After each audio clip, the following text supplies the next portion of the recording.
माँ भारती को प्रणाम करता हूँ, आप सबके इष्ट गुरु माता पिता को प्रणाम करता हूँ। बच्चों बहुत ढेर सारा लाड प्यार, सभी लोगों को सुबह की राम राम।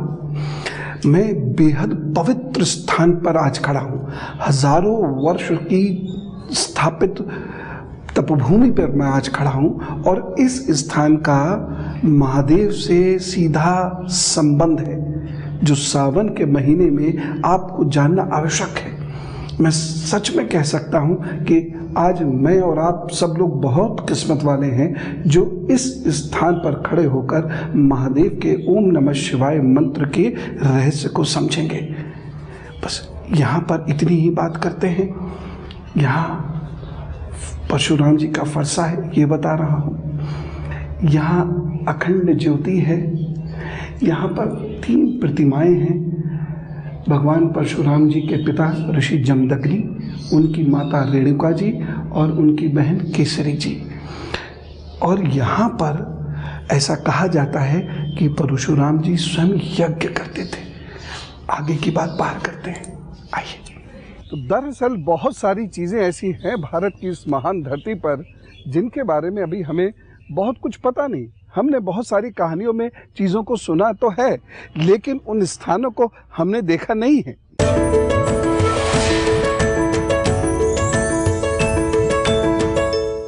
अब जैसे पूरे महादेव की कथा जो प्रारंभ होती है वो भगवान श्री परशुराम जी से शुरुआत होती है और उनके इस स्थान पर और जिन छोटे छोटे मिट्टी के टुकड़ों के साथ मैं अभी खेल रहा हूँ उसका, उनकी माँ रेणुका का, उनके पिता जमदग्नि का इस स्थान से सीधा जुड़ाव है। और यहाँ से पूरे महादेव जो लगभग 500 मीटर की दूरी पर है, उसका इसका संबंध क्या है ये जानना बहुत आवश्यक है। क्यों हजारों वर्षों से, लगभग समझिए 8000 वर्ष से यह स्थान इतना जागृत है? ऐसी बहुत सारी बातें इस सावन के महीने में भगवान शिव के बारे में आपको जाननी होंगी।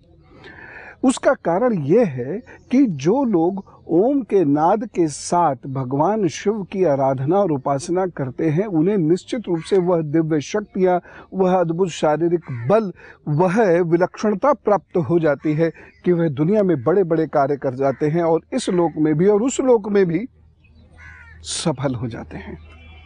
तो प्रथम कावड़ की बात मैं अभी आपको बताऊंगा। जिन मिट्टी के टुकड़ों से मैं खेल रहा हूं उसके बारे में मैं अभी आपको बताऊंगा। भगवान श्री परशुराम जी का शिव जी से क्या संबंध है और पुरेश्वर महादेव जी से उनका क्या संबंध है, ये अभी मैं आपको बताऊंगा। लेकिन मैं सोच रहा हूं कि आज इस पवित्र स्थान से आपके दिन भर का हाल भी बता दूं। तो मेष, वृषभ, मिथुन और कर्क राशि का हाल। मेष राशि, यह दिन आपके लिए अच्छा है। इस दिन आप कुछ विशेष करने की कोशिश कीजिए, निश्चित रूप से आप सफल होंगे। हाँ, इतना ज़रूर है कि इस दिन आपको पैसा कहीं नहीं फंसाना है, बस इतना सा ध्यान रखिएगा। बाकी एक छोटा सा उपाय कीजिएगा। दिन को बेहतर बनाने के लिए अभी बैठ के ओम श्रीम नमः का जप कीजिए, फिर अपने काम पर जुट जाइए, प्रभु सब ठीक करेंगे। वृषभ राशि की यदि मैं बात करता हूं तो आपके लिए कुछ परेशानियां दिखाई दे रही हैं। ये कार्य की अधिकता की वजह से हो सकती है, ये घर की परेशानियों की वजह से हो सकती है, घर में किसी के स्वास्थ्य को लेकर आप परेशान हो सकते हैं और इसके साथ साथ अपने स्वास्थ्य को लेकर भी परेशान हो सकते हैं। एक उपाय कीजिएगा, अभी बैठिए, दुम दुर्गाय नमः, दुम दुर्गाय नमः, इसका नियमित रूप से जप करना शुरू कीजिएगा, तो वो सब ठीक करेंगे। मिथुन राशि, इस दिन व्याकुलता और जल्दबाजी आपके लिए घातक सिद्ध हो सकती है, इसलिए उससे थोड़ा सा संभल के बच के रहने की आवश्यकता है। बाकी समय ठीक है, निश्चिंत होकर अब आगे बढ़िए। अभी एक छोटा सा उपाय कर लीजिएगा, गौ माँ के ग्रास के लिए आप कुछ जरूर अभी निकाल के रख दीजिएगा और दिन में दे जरूर दीजिएगा, ठीक है? तो जी सब ठीक करेंगे। कर्क राशि, वक्त आपके लिए कुछ बाधाओं के साथ उन्नति देगा, कुछ परेशानी आप महसूस करेंगे। व्यस्तता की वजह से भी हो सकता है, कार्य ना बनने की वजह से भी हो सकता है। एक उपाय करें, नमः शिवाय नमः शिवाय नमः शिवाय, इसका जप कीजिए अभी और उसके बाद अपने काम पर जुटिए, वो सब ठीक करेंगे।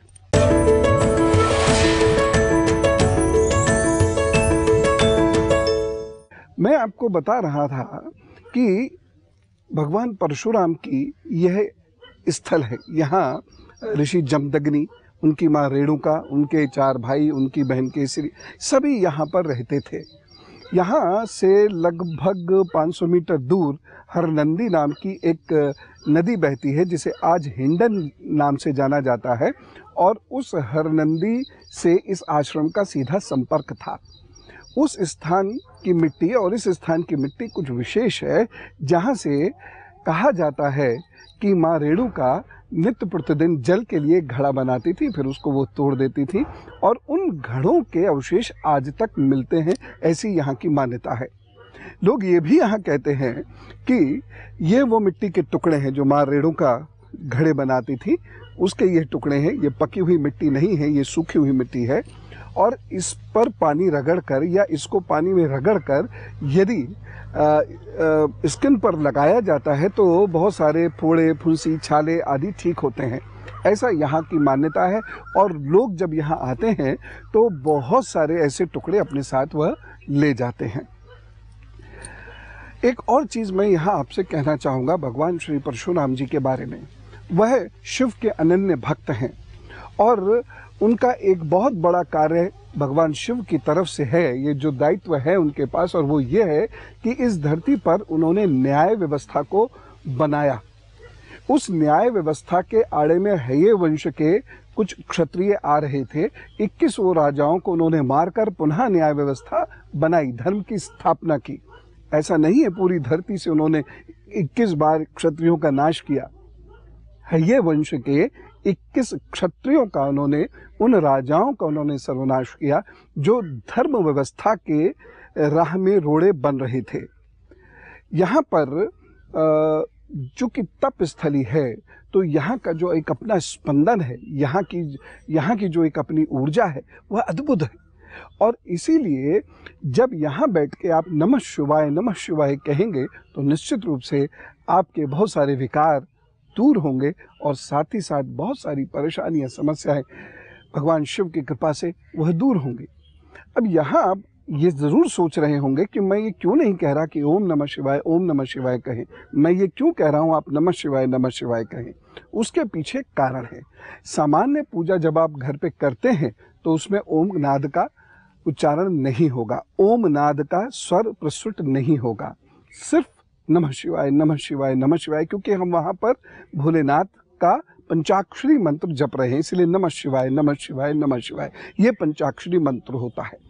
जब इसी को अनुष्ठान के रूप में लिया जाता है तो इसके पूर्व ओम लगाया जाता है, और तब ये 6 अक्षर का मंत्र बन जाता है, ओम नमः शिवाय। लेकिन हर वक्त ओम नमः शिवाय नहीं कहते हैं, जब हम किसी अनुष्ठान विशेष में बैठते हैं तभी ओम नमः शिवाय कहते हैं, अन्यथा नमः शिवाय पंचाक्षरी मंत्र का जप करते हैं। ऐसा शास्त्र में विधान है, शिव पुराण में भी स्पष्ट रूप से ये लिखा हुआ है। जब अनुष्ठान को आपने और गहरा करना है और बढ़ाना है, तब यह मंत्र पूर्ण रूप से बनता है, ओम नमः शिवाय नमः ओम। तब यह मंत्र अपने आप में, तो आपको यदि कोई गंभीर रोग ईश्वर ना करे कभी हो, या घर में कभी कोई बहुत बड़ी बाधाएं आप महसूस करें, चाहे वो आर्थिक हों, शारीरिक हों, या नकारात्मक ऊर्जा की वजह से घर के अंदर बड़ी बाधाएं हैं, तो अपने घर के उत्तर कोण में बैठ के, नैऋत्य कोण में बैठकर, दोनों में से किसी ईशान अथवा नैऋत्य कोण में बैठकर आप ओम नमः शिवाय नमः ओम का जप कर सकते हैं। लेकिन मुंह सदा ईशान में ही होगा। आपका स्थान यदि ईशान कोण में यानी नॉर्थ ईस्ट में नहीं बैठ सकते हैं तो आप नैऋत्य कोण में बैठ जाइए, उसके ऑपोजिट बैठ जाइए, लेकिन मुंह आपका उत्तर और पूर्व के मध्य में ही होगा, और तब ये अनुष्ठान कीजिए। सावन के समय में यदि आप 1.25 लाख बार इस प्रकार का अनुष्ठान करते हैं तो यह निश्चित रूप से आपके लिए बहुत फलदायी सिद्ध होता है। तो बाकी राशियों का भी हाल बताऊंगा, और जिस महान तपस्थली में हम बैठे हैं आज भी, जहाँ पर साधक तप करते हुए मिलते हैं, जैसे सूरज मुनि जी हैं, देव मुनि जी हैं, तो ऐसी तप भूमि में और पूरे महादेव से इनका क्या संबंध है, ये सारी बातें अभी हम करते हैं। लेकिन अभी एक व्यथा सुन लेते हैं। जी राम राम। राम राम गुरुजी, कैसे हैं? मैं एकदम अच्छा हूँ, मैं एकदम अच्छा और हूँ। मेरे 3 सवाल हैं। जी जल्दी। हाँ जी गुरुजी, एक तो ये कि शादी का पूछना था, होगी या नहीं होगी, कब होगी, अगर है तो सुख है या नहीं। दूसरा, मैं बीमार हूँ, जल्दी हो जाती हूँ, मुझे स्किन प्रॉब्लम रहती है, हर साल फंगल इन्फेक्शन से परेशान रहती हूँ, पेट से रिलेटेड प्रॉब्लम है जो बचपन से ही है। जी जी इमोशनल भी बहुत हूँ, और तीसरा ये कि प्रोफेशनल लाइफ में बहुत कंफ्यूज हूँ। जी जी, अब हम बात शुरू करते हैं। देखिए, मैरिज के होने के योग तो आपकी कुंडली में निश्चित रूप से हैं, लेकिन उसकी सफलता बहुत ज़्यादा नहीं होगी, ये मैं आपको बहुत स्पष्ट बता दे रहा हूँ। क्योंकि मजबूत बच्ची हो, सच्चाई जानोगे तो अच्छा ही रहेगा आपके लिए। तो मैं इसीलिए साहब आपको 2 उपाय बताता हूँ, आप वो ज़रूर कर लीजिएगा। एक तो यह है, सोने अथवा पीतल का छल्ला अपनी पहली उंगली में ज़रूर धारण कीजिएगा और रोज़ाना कुत्तों को भोजन करा दिया कीजिएगा। दूसरी चीज़ यह है, जॉब के लिए समय आपका बेहतर है। अगले साल से आपको अच्छे रिजल्ट मिलेंगे 2018 से, और उसके बाद 2020 में जून से सितंबर के बीच में आपका भाग्योदय होगा, और उसके बाद आपकी फाइनेंशियल पोजीशन बहुत अच्छी हो जाएगी, चिंता नहीं कीजिए। जो आपको स्किन प्रॉब्लम है, ये हार्मोन्स की वजह से मुझे लगती है, क्योंकि यहाँ बृहस्पति, केतु और राहु की जो स्थितियाँ हैं वो हार्मोनल डिस्टर्बेंस बता रही हैं। तो मैं आपको यही सजेस्ट करूँगा कि एक बार थोड़ा चेकअप करा लीजिए, क्योंकि हार्मोनल डिस्टर्बेंस होगा, खासतौर से थायराइड, तो स्किन की प्रॉब्लम स्किन के इलाज से आसानी से जाएगी नहीं, जो आपकी कुंडली बता रही है। बाकी चिकित्सीय सलाह इसमें ले लीजिएगा। एक छोटा सा उपाय मैं आपको ज़रूर बताना चाहता हूँ कि रोज़ाना हल्के गुनगुने फीके दूध में थोड़ा हल्दी डालकर ले लिया कीजिएगा। ये निराहार लेंगे तो ज़्यादा अच्छा रहेगा, उससे आपको लाभ होगा। बाकी तो फलों का सेवन आप ज़्यादा कीजिए, गेहूँ का सेवन कम क्या कीजिएगा। ये उपाय कीजिए, और मुझे पूरी उम्मीद है कि 5-6 महीने में कोई अच्छा समाचार मिलेगा। ईश्वर करे किसी की कोई व्यथा रहे ही ना, लेकिन जब तक है मैं लगातार कोशिश करता रहूँगा। आप मेल करते रहिएगा, व्हाट्सएप करते रहिएगा, पता नहीं किस दिन कौन सा प्रश्न आ जाए। फिलहाल सिंह, कन्या, तुला और वृश्चिक राशि का हाल।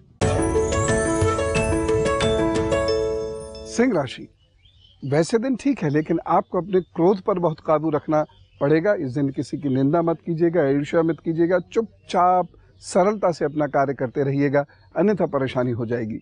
उपाय क्या करेंगे इस दिन? दूध का दान दीजिए, अपने काम पर जुटिए तो सब ठीक करेंगे। कन्या राशि, थोड़ा सा गुस्सा आ रहा है, और उसकी वजह से घर गृहस्थी में या नौकरी में या दोस्तों के साथ परेशानी हो जाएगी। वैसे जो विद्यार्थी प्रतियोगी परीक्षाओं की तैयारी कर रहे हैं, उन लोगों के लिए अच्छा दिन है। इस दिन की गई पढ़ाई, बनाए गए नोट्स आपको बहुत ज़्यादा लाभ देंगे, इसलिए जम के मेहनत कीजिए। और एक छोटा सा उपाय कीजिए, इस दिन किसी को अरहर की दाल का दान ज़रूर कर दीजिएगा। तुला राशि, मन को शांत रखने की ज़रूरत है। मन में बहुत सारे विचार आएंगे, लेकिन सब विचारों पर काम शुरू मत कीजिएगा। इस दिन सलाह से कार्य करने की आवश्यकता है। बाकी तो समय अच्छा है, चिंता की कोई ज़रूरत ही नहीं है। उपाय के तौर पर दूध का दान अवश्य करें।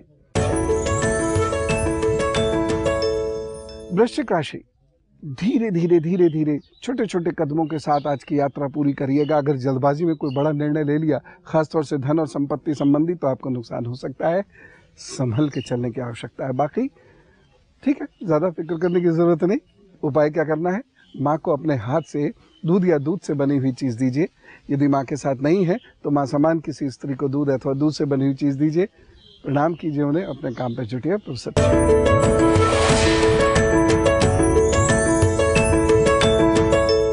देखिए, हमेशा एक चीज़ का ध्यान रखिएगा, यदि आप अपने जीवन में कोई भी परेशानी का अनुभव करते हैं, किसी भी किस्म की दिक्कतें आती हैं, मार्ग में बाधाएं आती हैं, शत्रु बाधाएं विशेष रूप से आती हैं, तो भगवान शिव की आराधना आपको इन सब चीज़ों से मुक्ति देगी। भगवान शिव की आराधना से किस प्रकार जीवन साथी प्राप्त किया जाता है, ये मैं आपको बता ही चुका हूँ। अब एक बहुत महत्वपूर्ण चीज़ है जो मैं आपसे कहना चाहता हूँ, निवेदन करना चाहता हूँ, और वो ये है, हम लोग अपने समय के अनुसार भगवान शिव का अभिषेक करते हैं। नहीं कीजिएगा। भगवान शिव का अभिषेक सूर्य उदय से सूर्य अस्त के बीच में होता है, इसके पूर्व या इसके बाद नहीं होता है। एक बात। दूसरी चीज़, बहुत सारे प्रश्न बच्चियों के आए हैं कि वह किस प्रकार से पूजा करें। इस सोमवार को आप भगवान शिव के साकार रूप, जिसमें वो अपने परिवार के साथ विद्यमान है, उस रूप की पूजा कीजिएगा। जीवन साथी की प्राप्ति के लिए भगवान शिव के साकार और परिवार स्वरूप की पूजा की जाती है। अब मैं आपको धनु, मकर, कुंभ और मीन राशि का हाल बताता हूं। धनु राशि, आपके लिए ये दिन बहुत अच्छा है। कुछ नया कार्य कर सकते हैं। आगे बढ़िए, हिम्मत के साथ अपने काम पर जुटिए। कुछ बाधाएं आएंगी, अपने आप ठीक भी हो जाएंगी। उपाय क्या करना है? हल्दी का तिलक लगाइए, ओम नारायण नमो नमः का जप कीजिए और अपने काम पर जुट जाइए। मकर राशि, सोच समझकर फैसले लीजिएगा, क्योंकि इस दिन लिए गए फैसलों से आपको हानि भी हो सकती है। अगर आप आग पर काम कर रहे हैं तो बहुत संभल कर काम कीजिएगा, और अगर आप वाहन तेज गति से चलाने के आदी हैं तो इस दिन बहुत संभल के चलिएगा, नहीं तो परेशानी हो जाएगी। उपाय क्या करना है? उड़द की दाल का दान करना है, फिर काम पर जुट जाना है। कुंभ राशि, पढ़ने पढ़ाने वाले लोगों के लिए दिन बहुत अच्छा है। इस दिन की गई पढ़ाई के बड़े अच्छे परिणाम सामने आएंगे। आप बेहतर लिख सकते हैं। इस दिन बेहतर सोच है आपकी इस दिन, इसलिए जम के अपना कार्य कीजिएगा। हाँ, स्वास्थ्य का बहुत विशेष ध्यान रखना है, और घर में आपकी वजह से कोई वाद विवाद मनमुटाव ना हो, इस बात का ध्यान रखना है। उपाय क्या करेंगे? आज आपने लोगों को जल पिलाकर उनकी सेवा करनी है। मीन राशि, लड़ाई झगड़ा होता हुआ दिख रहा है, खासतौर से बुजुर्गों के साथ मनमुटाव हो सकता है। इसे टालने की कोशिश करनी है। यदि आज आप इंटरव्यू देने जा रहे हैं या किसी व्यक्ति विशेष से मिलने जा रहे हैं तो बहुत अलर्ट रहने की ज़रूरत है। बहुत सोच समझ के तोल मोल कर बोलिएगा, अन्यथा परेशानी हो जाएगी। उपाय क्या करेंगे? फलों का दान कर दीजिए, फिर काम पर जुटिए, तो सब ठीक करेंगे। अब हम में से कुछ लोगों का जन्मदिन है, तो इस शुभ स्थान से उन सभी लोगों को जन्मदिन की ढेर सारी शुभकामनाएं। दीर्घायुरारोग्यमस्तु, सुयशः भवतु, विजयः भवतु, जन्मदिन शुभेच्छा। आपके आगे आने वाले 12 महीने बहुत अच्छे हैं। कुछ नया कार्य जीवन में होने जा रहा है, जीवन में कोई नया अध्याय जुड़ने जा रहा है, और जून से लेकर दिसंबर के बीच में कुछ विशेष हो सकता है, और इसके संकेत मिलने 27 फरवरी से शुरू भी हो गए हैं।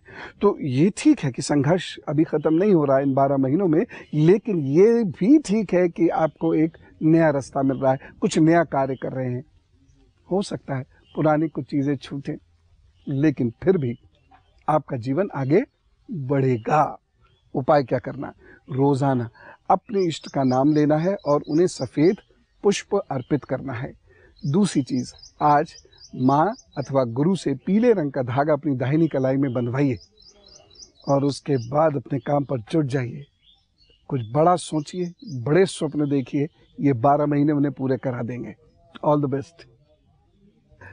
कुछ विशेष स्थान होते हैं, उन विशेष स्थानों को हम तीर्थ की संज्ञा देते हैं। उन विशेष स्थानों पर विशेष ऊर्जाएं होती हैं, और उन विशेष ऊर्जाओं की दिव्यता के सानिध्य में किए गए जप तप का विशेष परिणाम मिलता है। मैंने आज आपको भगवान श्री परशुराम जी की तपभूमि दिखाई, उनके रहने का स्थान दिखाया, उनके माता पिता का स्थान दिखाया, जहाँ अनेक ऋषियों ने तप किया था। ऐसे स्थान से मैं पुनः आपके शुभ जीवन की कामना करता हूँ। राम राम, नमस्कार, भारत माता की जय।